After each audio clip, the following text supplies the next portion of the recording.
গ্রাম বাংলার মাঠে ঘাটে পুকুর পাড়ে যে শাক তুলে গ্রামের মায়েরা নিয়ম করে প্রতিদিনই দুপুরের খাবারের পাতে থাকতো শাক। এখন সেই শাক দুর্মূল্য। তবে আবারও সেই শাক এখন চাষ করছেন বাঁকুড়ার জয়পুর ব্লকের একাধিক গ্রামের মানুষ। বিক্রয় হচ্ছে বাজারে, তাও আবার চড়া দামে। খদ্দের প্রচুর রয়েছে, তবে উৎপাদন অল্প। এই শাকের স্বাদও আলাদা। দাম যাই হোক, বছরের স্বাদ কিনতেই হবে।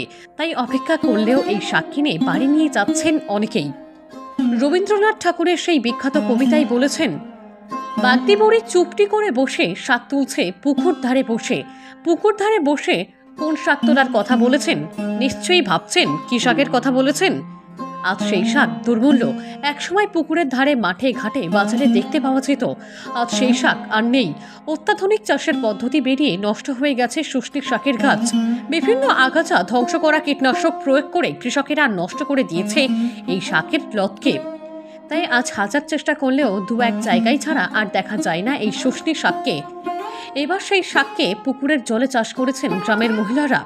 শুধু পুকুরেই নয়, চাষ হচ্ছে জমিতেও। শুষ্নি শাকের গুণাগুণ আমরা সকলেই জানি। এক নজরে দেখে নেওয়া যাক এই শাকের কি গুণাগুণ রয়েছে। শুষ্নি শাক নাকি আয়ুর্বেদিক চিকিৎসায় এটি দারুণ কাজ করে, মহা ওষুধের মতো। এটি শ্বাসরোগ, অনিদ্রা, উচ্চ রক্তচাপ ইত্যাদি রোগ চিকিৎসায় ব্যবহৃত হয়। এছাড়া অপুষ্টিজনিত কারণে দীর্ঘদিন ধরে ভুগছেন, এই শাক খেলে উপকার হয়। এছাড়াও আপনার সন্তান কোনো কথা মনে রাখতে পারছে না, মেধাশক্তি বৃদ্ধিতে সহায়ক শুষ্নি শাক। এই শাক নিয়ম করে খাওয়ান আপনার সন্তানকে, আপনার সন্তানের স্মৃতিশক্তি বৃদ্ধি হবেই। এছাড়াও হাঁপানি প্রতিরোধ করে, প্রস্রাবের জ্বালা যন্ত্রণা দূর করে, কোষ্ঠকাঠিন্য দূর করে, হজম শক্তি বৃদ্ধি করে ও বিষাক্ত কীট অর্থাৎ বোলতা মৌমাছি, ভীমরুল ইত্যাদি এরা কামড়ে দিলে সে স্থানে জ্বালা পোড়া যন্ত্রণার মতো সমস্যা সৃষ্টি হয়। সেই স্থানে বেটে প্রলেপ দিলে জ্বালা যন্ত্রণা থেকে মুক্তি পাওয়া যায়।